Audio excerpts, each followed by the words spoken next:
Well, hello racing fans, and a warm welcome to our Gallop TV preview show for Saturday, the 23rd of November. We race at Hollywoodbets Kenilworth. Of course, we race alongside the Big T at Turpentine, but all the feature races at Hollywoodbets Kenilworth are just going to give you, what's happening with regards to those feature races. It's the Cape Punters Cup, it's the WSB Sophomore Sprint, the Futurity Plate, the World Sports Betting Bantry Bay Stakes, it's the Super Bowl, and of course it is 10 races that's on the go. Trusted you, the valued racing fan, as well. I think before we greet and say hello to Graham Hawkins, there are 10 races carded, and just want to touch quickly on race number 1, which begins at 12:05. It's the first juvenile of the season. It's 800 scurry, where 9 runners are carded. And I'll just give you a betting as a guide as we bring up that field for race number 1. Horse number 3 is at 6-1, number 4 at 18-10, and there is money for number 6, Call of the Karoo, from 28-10 into 2-1. With regards to how are they going to play itself out, well, just wait for the comments coming through from the course, and as always, you be the judge, having watched them in the parade ring. So that's race number 1. Graham, trusted you well. Don't want to put you on the spot for race number 1 because we're all going in blind. Going in blind, but as we know, Glenn Cotson is a wizard with his 2-year-olds, and it's interesting that there's money coming for number 6, Call of the Karoo, but I think the advice you shared is the best advice we can give. Okay, thank you, Graham. And we're going to go on to the start of the exotics, which will be race number 2. But we're just going to bring up that field quickly for race number 1, guys, and we just have a look at it.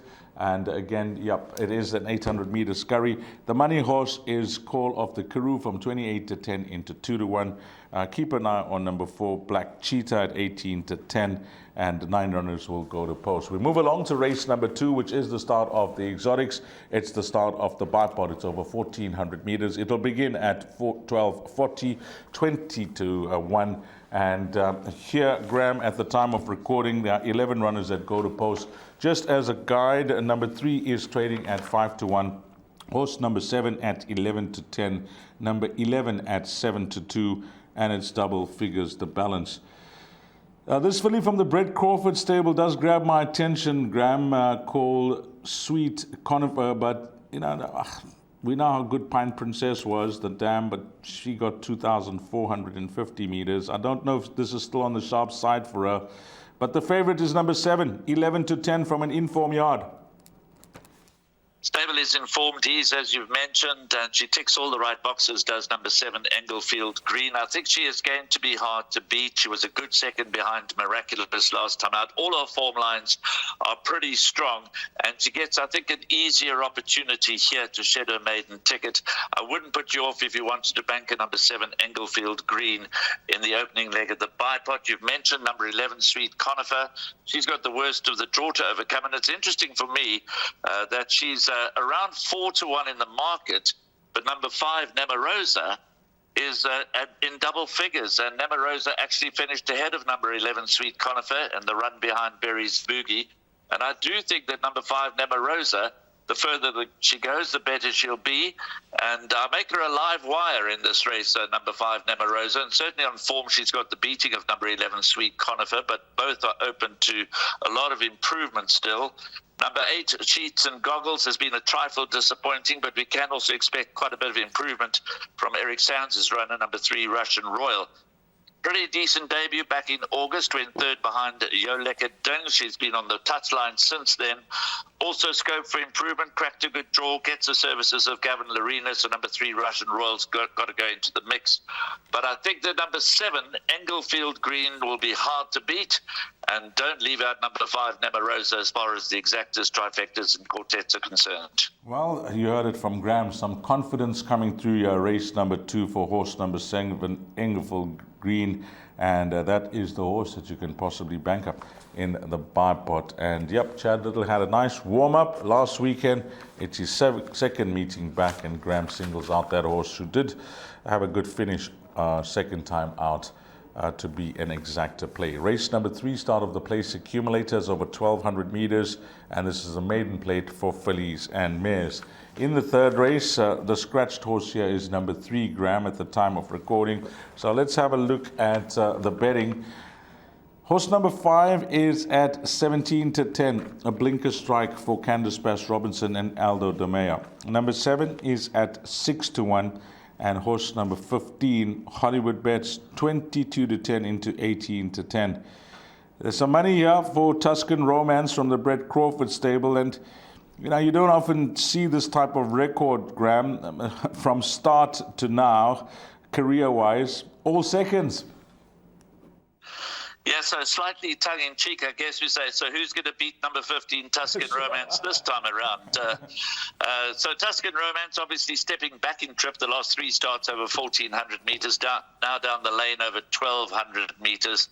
Clearly has a bright chance, but is proving frustrating to follow.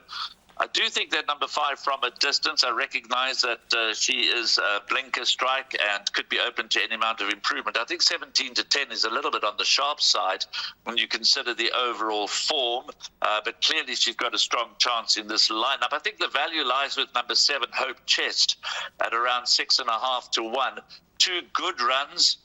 Close up behind Beware the Bomb on debut. Beware the Bomb went on to be placed in the Western Cape Fillies Championship, and then third behind Miraculous on the 5th of November. Now, that form line comes under scrutiny when Englefield Green, who ran second on that occasion, lines up in the second race. So if Englefield Green wins well, that will further strengthen the claims of number 7, Hope Chest, who I think is going to go well here. These are the 3 that stand out. I think the betting is pretty spot on in terms of the 3 being in the betting and the rest being in double figures. But I do think the value lies with number 7, Hope Chest, to beat home number 15, Tuscan Romance, for perhaps her 6th consecutive runner-up berth. Obviously, I have healthy respect for number 5, From a Distance, but I do think she's a little sharp in the market. Okay, let's keep an eye on race number 2, and if that miraculous form line comes to the fore, then that could be the way to go here. Follow the form line in race number 3 between numbers 7 and maybe even number 10. That wasn't too far behind number 7, Hope Chest. On to the start of the Pick 6, which is race number 4. And here we begin the feature races. The WSB Sophomore Sprint. It's a listed race over 1,200 meters. Pretty tight in the best weighted column between a few runners. But there is a horse that is top, and that's Lion Rampart at a 107. Ahead of number 5 at 97, and then number 4 at 94. Those are the top 3. Roman Agent, by the way, is at 92 in the best weighted column over this 1,200 meter trip. Betting has it like this, Graham. Number 1 at 8 to 1. Horse number 3 at 2 to 1. Number 4, Miss World, is now 8 to 1. And then we got Kai Boy. Did open up at 4 to 1. Hollywoodbets is shortened into 33 to 10. And we know that form line is held up pretty well. Number 7, Roman Agent, is a 2 to 1 shot. And we know he was gelded on the 3rd of June. Showed himself well in that comeback run, Roman Agent. Graham, we just was going through to see that everything is correct with your bets. And I see that your chosen bet for the race meeting is the big one. So how do you begin that bet in race 4? I actually like this card. I like the Pick 6. I don't often venture into Pick 6 territory, but I think that this card offers an opportunity to win the Pick 6 and perhaps still get a dividend. But in the 4th race, the opening leg of the Pick 6, the Sophomore Sprint, I make it a boat race between 3, Lion Rampart, and 7, Roman Agent. I know that Roman Agent is not particularly well treated in terms of the best weighted column, but I think there's a lot more to come. I think he was rushed into his 2-year-old career. He showed plenty of potential as an early 2-year-old, but he's been given a chance to mature. He was gelded, as you've mentioned. I liked his comeback run, stepping from 1,000 meters to 1,200 meters. I do think that number 7, Roman Agent, could well be the one that Lion Rampart has to beat. You can hardly fault Lion Rampart's form. He would have probably needed that last run when fourth over 1,000 meters behind Luamba Pambili, and in fact in that race Roman Agent was just ahead of him. I do think over 1,200 meters Roman Agent might have the upper hand over number 3 Lion Rampart, so these are the two that I've included. I do obviously have respect for number 6 Kai Boy.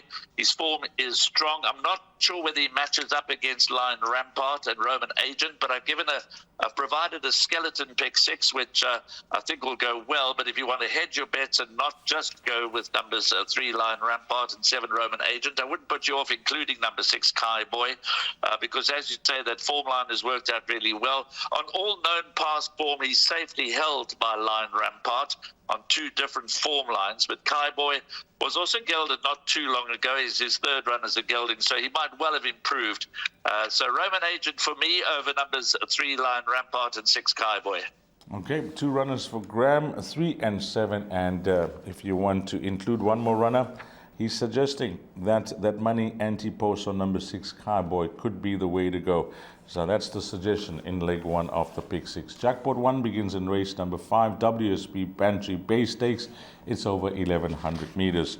And there's some quality. I really like the look of this field, Graham. Number 2 at 7-1. Number 3 at 33-10. 6 Questioning is at 33-10. Number 7 Silver Falcon will have the blinkers on. And number 11 is a Scratching. There's a very interesting equipment change here for number 14, Bereave. Blinkers on the right eye only. I haven't seen that type of equipment declaration before. Just the blinkers on the one eye. And that's double figures the balance here, Graham. Yeah, but this race, Graham, if you're going to go with quality, you can certainly eliminate most of this field, Graham. But that said, it's a sprint. And things can happen on the day, but what's your thought process? Yeah, this is the probably the toughest leg of the pick 6. This is the leg that I'm trying to get through with a bit of luck on my side with the minimum of spend. So I've included the 2 market leaders, 3 Mercapitano and 6 Questioning. I have thrown in a bit of a roughie who I think is way overpriced, and I'll get back to that in a moment. You can't fault Mercapitano's form, and you can't fault number 6 Questioning's form. I know he won the Matcham Stakes over 1,400 meters. Prior to that, he won at Hollywoodbets Durbanville over 1,250 meters. He's unbeaten this season as a 4-year-old. He's very, very versatile. He's won his only start over track and trip, the 1,100 meters. He goes equally well down the lane at Hollywoodbets Kenilworth as he does go around the turn. So any distance from 1,000 to 1,400 meters, that appears to be where number 6 Questioning is most at home.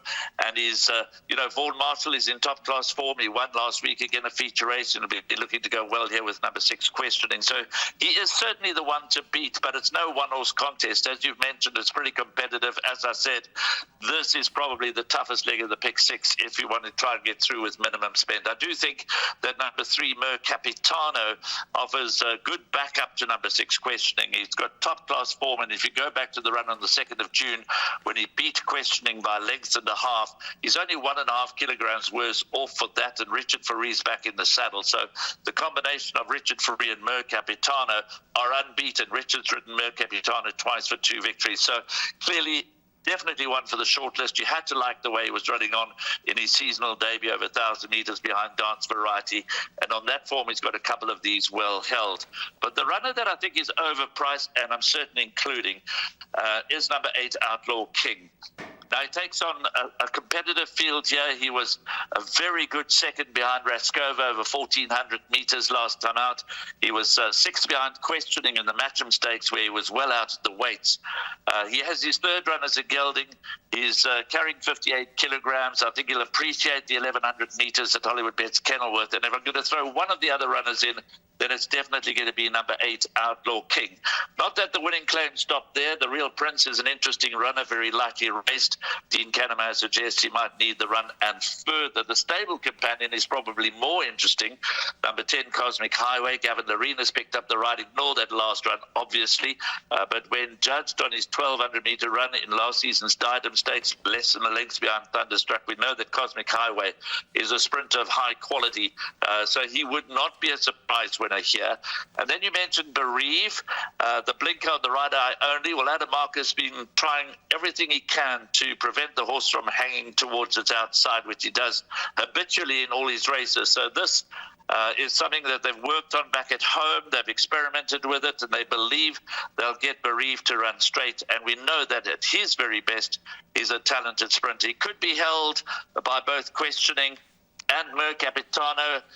It's not going to be easy for Bereave under 62 kilograms, joint top weight with Questioning and giving 6 kilos to Mercapitano. But Bereave is certainly expected to run a lot better with the addition of that, as you put it, rather strange equipment, blinkers on the right eye only. So in order of preference, I'm giving Questioning the benefit of the doubt over numbers 3 Mercapitano and 8 Outlaw King, but I'm not going to ignore Outlaw King and let him run loose.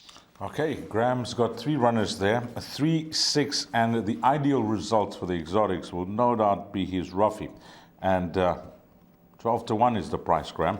Number 8, Outlaw King. So he's helped us there to try and narrow things down. And when you look past those runners, well, we can just go around in circles trying to work out the form. And it could be an expensive, costly exercise. But if you want to include the field, well, that's the way to go. But I think Graham's giving us 3 horses, and if we can get through with those 3 horses there, it's going to be a big bonus in the exotics. Race number 6, Super Bowl, 1,600 meters is the distance. Again, I'll refer quickly to the best weighted column, which is very tight between 4 and 2 at 115 and 9 and 3 at a 114. And then those 4 runners have separated themselves from the balance of the field when it comes to weight. Number 2, Raskova. What a performance from her, showing her well-being as a 4-year-old, winning last time out at Hollywoodbets Durbanville, 9-2. Horse number 3, Double Grand Slam. Well, they'll renew their rivalry, Double Grand Slam and Raskova, but over 1,600 meters, there is a slight question mark on the performance of number 3, Double Grand Slam against this field, 18-10. Number 4, Red Palace, the winner of the gold bracelet, and did that in fine style. She's won over 1,600, 1,800, 2,000 meters. Even she's actually won over 1,400 meters. I pulled out her profile. She's been backed 15-10 into 13-10.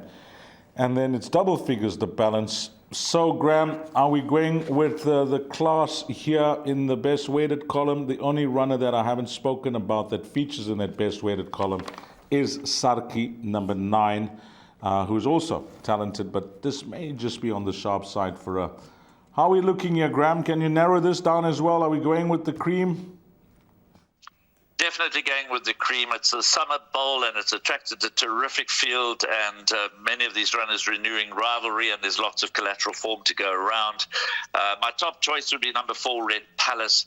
She's furnished into a really, really nice 4-year-old filly. I saw her in the parade ring when she beat Double Grand Slam handsomely over 1,400 meters at Hollywoodbets Durbanville in the parade ring. And you can see she's matured. She's going the right way. I think she's in for a very, very good season. 1,600 meters is ideal for her. She ran second against the Colts in the Guineas over track and trip behind Snow Pilot last year. Yes, she goes further, as evidenced by her win in the gold bracelet. But you can't ignore Double Grand Slam and Raskova. They're too good to be ignored. So I think we're very safe here by going with numbers 2, 3, and 4. In order of preference, it would be 4 Red Palace to come home ahead of 2 Raskova and 3 Double Grand Slam. But clearly Sarki is worth a mention. She ran a very close second behind Red Palace in the gold bracelet. But as you indicated, I think that she could just need this run and a trifle further, so I'm happy to sit on the sidelines with number 9, Sarki, but she's well above average, and she could also look forward to a very good season. So this is a high-class renewal of the Summer Bowl, attracted the very best 4-year-old fillies around, and of course Sarki, the 5-year-old mare. Red Palace, only marginally, because she's up against 2 very talented fillies in the form of Raskova and Double Grand Slam, but I do think that Red Palace has got to be the pick. When you have a look at these names that take their place on Saturday, you know what's coming for the rest of the summer season down in the Western Cape. Graham tipping 4, and then 2 and 3 to possibly fill in the minor positions. And that is race number 6. Race number 7, the Cape Punters Cup is what it's called. It's a Group 2 over 1,600 meters. I had to look twice when I took down this betting, but it is correct. Number 3 at 7-1. Horse number 4 at 4-1. 3-10. Number 5, 1 Stripe. That's the price, Graham, and that's where I had to just double check whether I got that correct. What you make of the way they've priced up, firstly, and against this type of field where there's quality and there's some horses that are going to have wonderful seasons ahead of them. 1 Stripe, 3-10. Graham? Not for me, Dees. I mean, normally we wouldn't hesitate to make a banker of a 3-10 chance in the pick 6, and 1 Stripe might well come home in the manner of a 3-10 chance. This is the Cape Punters Cup Grade 2 for $500,000. It's only attracted 6 runners, so tactics, pace, and all of those other factors are going to come into play, although I do believe the speed is going to be on here, and more about that in a moment. Yes, he might get the job done, but I think he's far too sharp in the market, and I don't think it's as clear-cut as that, and I've not bankered him in the pick 6, although many will. He has to be the top choice because it's hard to make a logical case against him. He does step up to the 1,600 meters for the first time in his career. You know, he missed his engagement in the Langerman on the 22nd of June when he was scratched TCO2, failing a TCO2 test, and in his absence, 8 on 18 went on to win that from all out for 6. Now, had all 3 run there, we might have had a better idea of what to expect here, albeit that we're a few months further down the line. So 1 Stripe, he's done everything right. There was a cracking run behind Snow Pilot when he met Snow Pilot on 7.5 kilograms, worse terms than weight for age. He put up a scintillating gallop the other day at Hollywoodbets Kenilworth in preparation for this race. So there should be no excuses for 1 Stripe. And as mentioned, I think the speed will be on because it could come from Captain West, drawn in pole position. He likes to go forward. There has to be a question mark about whether Captain West will see out the trip. All out for 6 likes to go forward. 1 Stripe is one that likes to race handily as well. 8 on 18 is interesting because he hasn't been seen since winning the Langerman. But they're talking big about the son of Lancaster Bomber. He's got very serious Hollywoodbets Cape Guineas aspirations on the 14th of December. He might just need this, although Justin Snaith reports that he's doing great at home. Richard Faree takes the ride, so clearly this is also his Guineas ride. This is an interesting renewal of the Cape Punters Cup.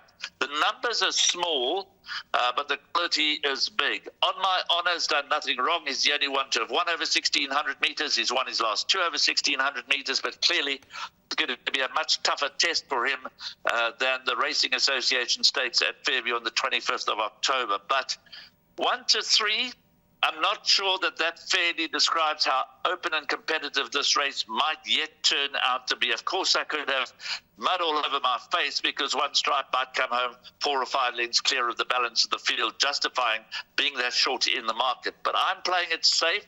I'm going with 2 On My Honour, 4, 8 on 18, and 5, 1 Stripe. In the pick 6, I'm leaving out number 3, All Out for 6, and number 1, Captain West. Of course, if you're trying to beat the favourite, then you might even want to include those. But my logic is that I think 1 Stripe's got the measure of All Out for 6. I think that 8 on 18's got the measure of All Out for 6. And I think that All Out for 6 has got the measure of Captain West. The one unknown in the race, or the 2 unknowns, On My Honour, is he good enough to compete at this level? Only the race will show. And then Garrix was super impressive when winning his maiden second time out over 1,200 meters. Clearly, this is a huge leap in grade, but just how good he is, we'll see tomorrow, and he will appreciate going over the 1,600 meters, that's for certain. So he hasn't been put in here to make up the numbers. Pitstein knows what it is when he's got a good horse on his hands, and Elder de Meer is a significant jockey booking. So I think this is a very interesting renewal of the Cape Punters Cup. Generally speaking, with 6-horse fields, you're worried about pace. I think the pace is going to be on. I think the right horse will win, whoever that happens to be. But as I said, it's hard to make a case against number 5, 1 Stripe, but 1 to 3 is very sharp. Okay, I think the way we'll sum it up, 3 options. Option 1, Banker 5, 1 Stripe. Option 2, Graham Hawkins, 2, 4, and 5. Or option 3, it's the field. Because there's quality here, but we have a 3 to 10 shot. Race number 8. Hollywoodbets Class 4, 1,400 meters. Number 1 is at 18 to 10. Number 2 at 7 to 2. Then we go on to a 4 to 1 shot that I like, called Unicorn Alert from the Justin Snaith stable. We saw that form line to the 4 last week with Big Unit coming out to win. And number 14 is a scratching. That's very difficult to say, let's go with 11 Unicorn Alert, because a lot will depend on how things work out from the draw here, Graham, because this horse has just had, look at his last 3 runs, from Hollywoodbets Durbanville to Hollywoodbets Kenilworth. You just can't crack a draw, Graham. He would be my natural first selection if he was drawn better. Midweek we got away with it with the same team, JP van der Merwe and Justin Snaith with Dawn till Dusk from an awkward draw. He had to come from last to gun them all down, but he did that, and he was good value at 5-1, and he did us a very good turn. Just a reminder, of course, that we're back on the summer course for this race meeting. So we're on the summer course with the 600-meter run-in. The midweek meetings temporarily will be on the winter course, the major meetings on the Saturday, now on the summer course, including, of course, this meeting featuring the Cape Punters Cup. We're on the summer course, so just be aware of that. So with the doubt around number 11, Unicorn Alert, because of the draw, I think you have to also include numbers 1, Empire State, and 2, Spirits Unite. Spirits Unite takes a step up in class, and he might struggle against them here, but from a good draw, you ignore the Richard Ferree Pitstain combination at your peril. If you look at his form line, he's sort of flopped every time he's gone up to an 80 or an 83 average merit rating race, whereas he's competed well when the average merit rating has been in the 60s. Well, this is an average merit rating 79. So Spirit Unite is potentially going to struggle against the likes of Empire State and Unicorn Alert, but I think we'd look a little foolish if we were to ignore Spirit Unite from that good draw. Empire State will get the run of the race, but as you say, he finished behind Unicorn Alert last time out. The draws could now favor Empire State, and he can turn that form around. So Unicorn Alert is my top choice ahead of Empire State and Spirit Unite.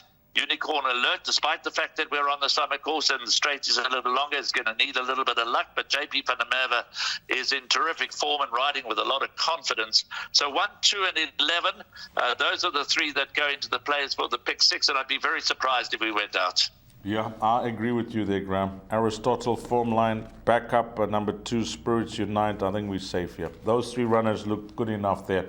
And if you're looking for the value as a punt on the head, well, at 4-1, number 11, Unicorn Alert. Graham does like that as well in race number 8. So we're on to race number 9. We are at the latter part of the race meeting.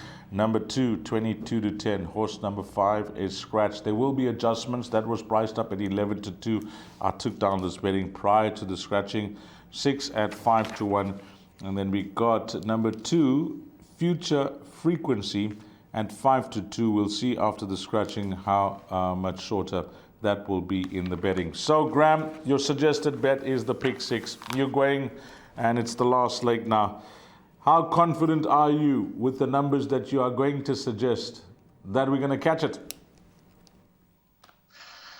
I'm very confident we'll get through this last leg with Express Yourself and Royal Port Louis. There was nothing to choose between them last time out when they ran second and fourth behind Zeitz. Express Yourself slightly a nice draw, but I think the value lies with number 6, Royal Port Louis. I know that he's a 5-year-old maiden, but he's been in the frame on 8 occasions, including 4 seconds. And when you think and consider the fact that he was nearly 2 years off track, from the 19th of November 22 to the 17th of August 24. And his form since then has been solid. And clearly, they wouldn't have been persevered with this horse with its 2-year break if they didn't believe that he's got some ability and could at least win a couple of races to reward them. This could be the right race for number 6, Royal Port Louis. Is at 5-1, whereas Express Yourself is at 5-2. And yet, Royal Port Louis was ahead of Express Yourself in the race behind Zeitz. Now, Express Yourself is having his 3rd run back after being gelded, so he should be cherry ripe. Being a 3-year-old, he's open to a huge amount of improvement. He's got the better draw, slightly better draw. Obviously, with the scratching of Special Glamour, that is a scratching. Royal Port Louis comes in to gate 5. So there's not much to choose as far as the draw is concerned. So I make it a match race between numbers 2, Express Yourself, and number 6, Royal Port Louis. I think that Zeitz form is going to hold up nicely. Now, Future Frequency, I know he's in the betting, and clearly he's also lightly raced, and clearly he's got a lot of improvement to come. But that form behind regulation is certainly open to question. It was a very, very, very weak maiden race. He could prove me wrong here and rise to the occasion from an awkward draw, but I'm happy on, as far as tomorrow is concerned, to sit on the fence with number 12, Future Frequency. And if he came to blow out my top two selections, well, I'd take it on the chin. But I really do believe the winner will come from either number 2, Express Yourself, or number 6, Royal Port Louis. And I think Royal Port Louis offers the value. 5-1, Royal Port Louis. That may just be adjusted after the scratching of number 5, and that could be the find in the pick 6 there. Race 10, 2,000 meters, open maiden, Graham, and this is how we're going to close things off with the field. Number 1 is at 9-2, horse number 2 at 22-10. Then we go on to number 4 at 4-1. 6 is 28-10, and it's double figures the balance. And I'm just having a look at the colors, and a certain Bloomberg, Robert is his name. Good, two nice runners here, Graham. Could the winner come from those silks, numbers 1 and 4? I think so. I'm in the camp of number 1, Green Light Legend. This is an open maiden, and I think it's a tough race. And I wouldn't be surprised to see perhaps the biggest result of the afternoon in the 10th and last race, because let's go back to Congressman. He's got 61 to shoulder. He likes to go forward. He likes to race aggressively. He was found out only just last time out of 1,800 meters. He goes further this time. It is the summer course. It's going to be a tough test under 61 kilograms to try and go start to finish, if that's what Corne Orfer decides to do. But clearly Congressman does bring the best form into the race. But Greenlight Legend, or 53.5, showing some improvement. Let's be clear, Greenlight Legend is very limited, hence a merit rating of 63. But this is what the Open Maidens are designed to cater for. And I think of 53.5, then Greenlight Legend is certainly one of those that's going to make a bold bid here for top honours. The marginal favourite is number 2, Bombers in the Sky, a 3-year-old. Now, a 3-year-old at this time of the year is not pretty that well treated in terms of the weight for age scale.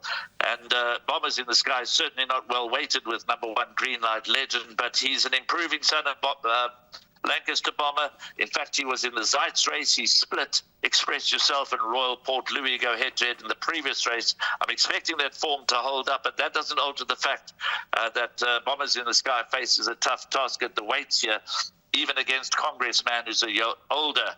Golden Grey's the other one that races in the Bloomberg Silks. Well, I've just given up on Golden Grey. He ran a shocker last time. Clearly there were excuses. Clearly he's better than that.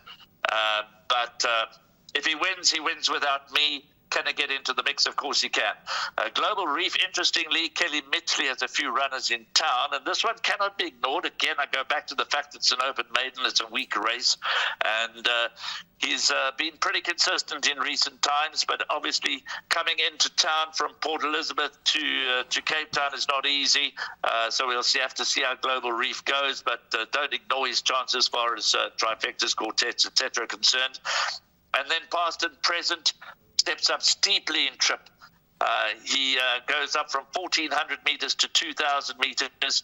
He's got 52 to shoulder. If there's a horse that could show sudden improvement in this quality of field, it could well be number 11, past and present. But my top choice in a tough race, competitive race, would be number 1, Greenlight Legend. But I have to say, without a great deal of confidence. Well, I am going to rubber stamp that. 9-2, I'm going to say won't last come race time. Whatever happens in the race meeting, I think a lot of punters will be trying to enhance the price of this 9-2, and this will shorten. Race 10, number 1, Greenlight Legend. We've seen it here in KZN. I know it's a different type of racing, etc. But in these open maiden handicaps, the lower weights seem to be dominating, and this could be ideal for number 1, Greenlight Legend. So I'm going to go with that in the last as a roving banker, if you're not convinced. Graham, let's bring up your bet. And I mentioned, and you mentioned, that it's not usually your style, because this is it's the big one. It's tough. We know 6 races. It's all about working out the perm. But you're having a stab at it on Saturday, Graham, so all the best. What's your perm? Okay, so here we go. Just a further reminder that we're on the summer course for this race meeting. Pick 6, race 4, 13.50, the off time of the first leg, going with numbers 3, Lion Rampart, and 7, Roman Agent. The second leg, numbers 3, Mer Capitano, 6, Questioning, and 8, Outlaw King. The 6th race, the Summer Bowl, 2, Raskova, 3, Double Grand Slam, and 4, Red Palace. The Cape Punters Cup, not bankering number 5, 1 Stripe. Going with numbers 2, On My Honor, 4, 8 on 18, and 5, 1 Stripe. The penultimate leg, numbers 1, Empire State, 2, Spirits Unite, and 11, Unicorn Alert. And the last leg, I'm happy to go with numbers 2, Express Yourself, and number 6, Royal Port Louis. Generally speaking, through this card, I'm expecting the cream to rise to the top. That is obviously quite a narrow pick 6, a suggested pick 6 perm. Clearly, those are my top choices, but feel free to add. And if you wish to take your chances with 1 Stripe and banker him and hope that he delivers at those very restricted odds, well, I certainly couldn't put you off that either. Well, don't be mistaken with those numbers, an inexpensive perm, that it's a bipod. It's a pick 6. Graham has narrowed it down. There's some competitive racing. It's a very inexpensive perm, which you can play for a percentage. But as he suggested, use his numbers as a skeleton and add or subtract to his numbers along with yours, and hopefully you hit the bullseye. Graham, thanks for your time. Thank you, Dees. As always, go well. Okay, Graham Hawkins, Gallop TV team, and myself, Dee Stein, and to you, the valued racing fan, have a blast. Find all the winners. Hopefully it turns out to be a wonderful day for you racing at Hollywoodbets Kenilworth, and you catch that pick 6. Until we meet again, you take care. Salani guys.